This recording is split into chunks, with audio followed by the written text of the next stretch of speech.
ఏంటి పీడకలు ఎలా వచ్చింది? ఏమండి ఏంటి పడుకో ఇల్లుసుకొచ్చి మాకు. పొద్దున్నే పొట్లో పాలు పోసి గుడ్లు వేయాలండి. రోజు తాగుతావు కదే పాలు గుడ్లు, మళ్ళెందుకు? ఏమండి ఆ, మీకు అన్నీ అటకారాలే. ఇప్పుడు నేను చెప్పేది వింటే మీ జోకులు గీకులు దెబ్బకు మాయమైపోతాయి.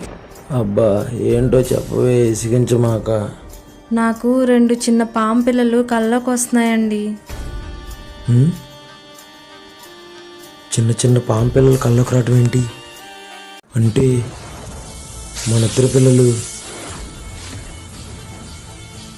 ఏమండి ఒకటి చెప్పండి, మనం పిల్లల కోసం నాగమ్మ తల్లికి మొక్కుకున్నాం, గుర్తుందా? మొక్కుకున్నావా? అదేంటండి, ఆ తల్లిని ఎలా మర్చిపోతారు? ఆ తల్లి వల్లే కదా మనకి 2 పిల్లలు కలిగారు. అవునా? మనం మర్చిపోయినందుకేనండి ఈరోజు 2 పాము పిల్లలు కల్లో కనిపిస్తున్నాయి. ఆ నాగమ్మ తల్లి అనుకుంటండి. అవునా? నమ్మలేకపోతున్నాను బుడ్డి. నాకు కూడా మొన్న ఒకరోజు అలాగే కనిపించింది, కానీ నేను ఏదో పీడకల్లా అనుకున్నాను. రేపు ఎలాగో నాగుల చవితి కదండి, మన కుటుంబం అంతా కలిసి పుట్లో పాలు పోసొద్దామండి. మనకి మన పిల్లలకి మంచి జరుగుతుంది.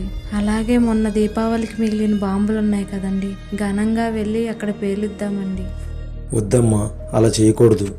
అలా మనం పేల్చడం వల్ల ఆ శబ్దానికి అవి ఇళ్లలోకి, రోడ్ల మీదకి వచ్చేస్తాయి. పుట్లో ఉన్నంత వరకు దేవుడిగానే భావిస్తారు. రోడ్ల మీదకి వచ్చాక భయంతో కర్రలు పెట్టి చంపేస్తారు. ఆ పాపం మనకొద్దు. వాటిని ఎక్కడుంచాలో అక్కడే ఉంచాలి. మనం కూడా వాటికి ఎటువంటి హాని చేయకూడదు. మనకెంత భయమో వాటికి కూడా అంతే భయం. రేపు ఎలాగో ఊరందరూ పాలు గుడ్లు పోస్తారు కదండి, మనం అలా చేయొద్దండి. ఎందుకు అలాగా? ఏం లేదండి, రేపు అందరూ పాలు గుడ్లు పోయడం వల్ల వాటి కంతలు మూసుకుపోతాయండి.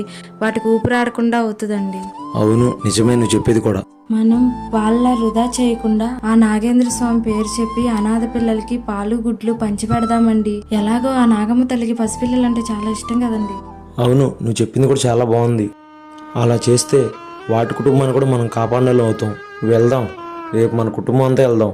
ఆ నాగమ్మ తల్లికి మొక్కు తీర్చుకుందాం. అమ్మా నాగమ్మ తల్లి, మేము చేసే తప్పో ఒప్పో మాకు తెలియదమ్మా, నువ్వే క్షమించాలమ్మా. నిన్ను నమ్మి వచ్చిన భక్తులందరికీ సంతానాన్ని కలగజేయమ్మా. 4 దిక్కులే నువ్వే దిక్కని మొక్కే నాగమ్మ, నీ బంగారు కాంతుల చల్లని పడగల దీవెనలి అమ్మ.